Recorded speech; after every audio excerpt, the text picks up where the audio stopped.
Assalamu alaikum, Vandikam, Ni hao ma.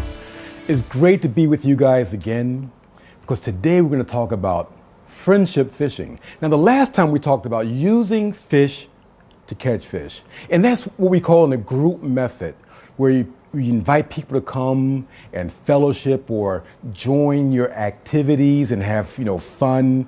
At the same time, plant seeds in their hearts and their minds about what you want to impart to them. But then the next stage beyond that, we call it friendship fishing. Now, any of you who've ever gone out to fish before, you probably think back and said there's no better time than to sit there with your best friend or good friend. And even if you're not catching anything, it's that time together, one-on-one, where you can sort of let your hair down, which, I don't have much hair, but you can let your hair down and you can share things that are significant, things that are taking place in your life, and they can share what's taking place in their life. It's a time to be open and honest, something that is easier to do on a one-on-one basis than you could do if you're in a group.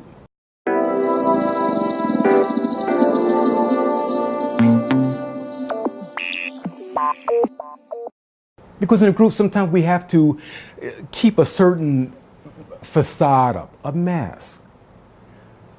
But in friendship fishing, that's when you can ask that person who may be interested in things along the Christian line, and you've identified that, and you're spending time one-on-one with the person. And you can say something to the nature of, well, Brother Ali, I'm getting the sense that you're really enjoying what we've been doing, and it seems like something, maybe God is speaking to your heart. Speaking to your heart. Anything you want to share? Now, the person may hesitate. Hesitation is a good sign as far as the Christian is concerned, because the person is making a decision now whether they should share what's taking place in their lives. And once the individual starts to share, then you know how to follow up on that. You listen, because listening is so important, because there's so many things a person will let you know through that sharing process.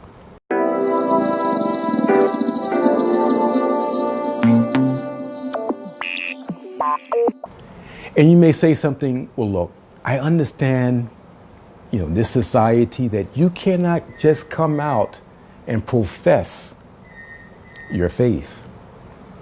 But it's like a bell that goes off that signals to you that something needs to change.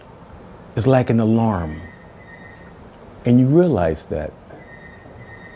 So what you need to do is make the decision first and worry about all the other things later. You don't have to change the way you look. You can still dress the same way. You can even still go to the masjid. It's no problem, because when you're praying, you know in your heart who you're praying to.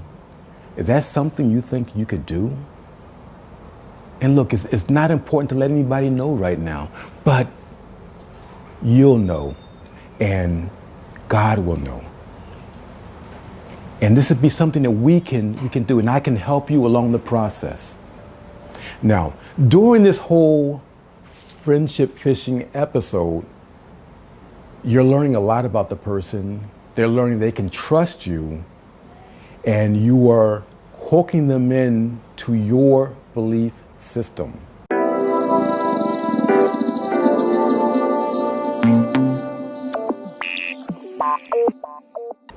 So again, I say this, to my Muslim brothers and sisters. When you find yourselves in that kind of situation, you have to be very, very aware. Because again, the whole idea is to get you to respond emotionally, because through emotion, a bell will go off and cause you to start leaning in a direction that you have not intended to go down. So again, I said it before, you have to have roots that are going deep into the soil, so no matter what happens, you're not blown from side to side. So you must be very cognizant of this. So, okay, be careful of friendship fishing, except if you're the one who's doing it. Now, next time we get together, I want to share something else with you. And this is about fish are not hated. Well, not really. So until that time, I want to leave you again in the words of peace. Assalamu alaikum.